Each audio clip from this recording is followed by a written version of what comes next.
2014 marks the 50th anniversary of the first Surgeon General's report on smoking and health. This series of videos celebrates the progress made and the work still to be done to end tobacco-related disease and death and to make the next generation tobacco-free.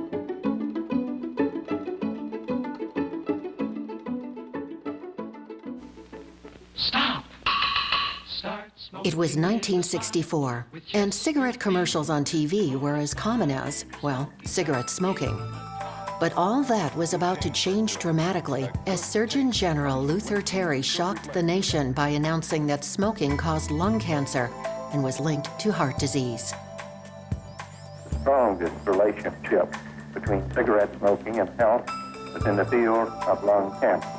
There is a very strong relationship and probably a causal relationship between heart disease and cigarette smoking.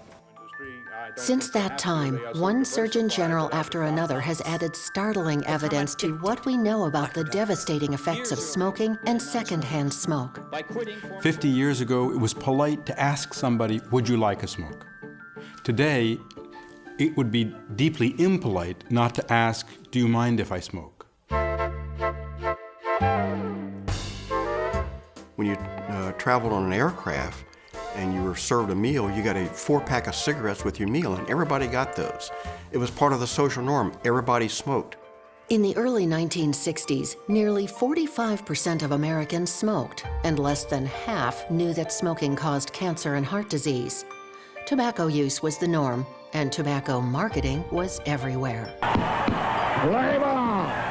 Brooklyn Dodger baseball, brought to you by the makers of Lucky Strike. We were big Brooklyn Dodger fans, and my father turned to me and was very upset because the Lucky Strike cigarette commercial had come on the air. He said, you know, you ought to get out a big tape recorder and record these because one day no one will believe that sports and smoking could go together. Tobacco companies also used special promotions to sell their products. So there was a Camel Cash program and a Marlboro Miles program where you could save up the points and then get prizes. The public gradually became more aware of the dangers of smoking as anti-smoking ads reached millions of people.